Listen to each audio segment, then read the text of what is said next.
പെങ്ങളെ എനിക്കൊരു കുപ്പി തരുമോ? എൻ്റെ വണ്ടിയുടെ പെട്രോൾ തീർന്നത് അതൊന്ന് മേടിക്കാൻ വേണ്ടിയായിരുന്നു. ഇവിടെ കുപ്പിയൊന്നുമില്ല, പോവാൻ നോക്ക്. അല്ല ഒന്ന് നിന്നേ. ആ തൻ്റെ പേര് അക്ഷയ് എന്നാണോ? സെന്റ് തോമസ് സ്കൂളിൽ പഠിച്ച്? ആ അതെ, എനിക്കവിടെ മനസ്സിലായില്ല.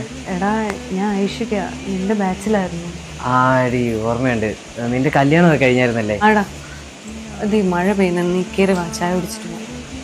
ആ നീ ഇപ്പോൾ വർക്ക് ചെയ്യാണോ? ആടി ഞാൻ ഗൾഫിലായിരുന്നു. അവിടെ ഈ യുദ്ധവും പരിപാടിയൊക്കെ അറിയാമല്ലോ. ജോലി പോയി ഇപ്പോൾ വീട്ടിലും വിലയില്ല, നാട്ടിലും വിലയില്ല. എടാ, നീ സ്കൂളിൽ വെച്ച് അത്യാവശ്യം പഠിക്കുമായിരുന്നല്ലോ, നല്ല നിലയിൽ എത്തേണ്ടതല്ലേ? പഠിക്കുമെന്ന് പറഞ്ഞിട്ടൊന്നും ഒരു കാര്യമില്ലടി, തലവെഴുത്തെന്ന് പറഞ്ഞൊരു കാര്യമില്ലേ. നിന്റെ ഹസ്ബൻഡൊക്കെ എവിടെ? ഹസ്ബൻഡ് മരിച്ചു വേണം. ഞങ്ങളെ ലവ് മാരേജ് ആയിരുന്നു. ബന്ധുക്കളാരും ഇങ്ങോട്ടൊന്നും വരാറില്ല. ചേട്ടൻ മരിച്ചു കഴിഞ്ഞപ്പോൾ എല്ലാവരും പറയുന്നത് ഞാനാ കൊന്നു. ഇപ്പം ആരും ഇങ്ങോട്ട് വരാറില്ല, വന്നാലും എനിക്ക് ദേഷ്യ. അത് സാരമില്ലടി, പിന്നെ ഈ വീട്ടിലിങ്ങനെ ഒറ്റയ്ക്ക് നിൽക്കുമ്പോൾ മനസ്സിൽ വിഷമം കൂടത്തേ ഉള്ളൂ.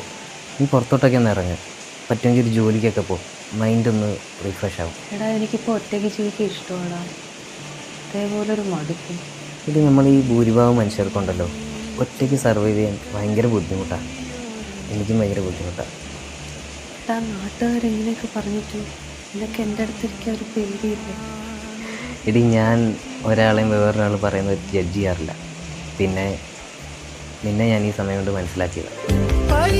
പോയിട്ട് വരാം, നീ കൂളായിട്ട് കേട്ടോ.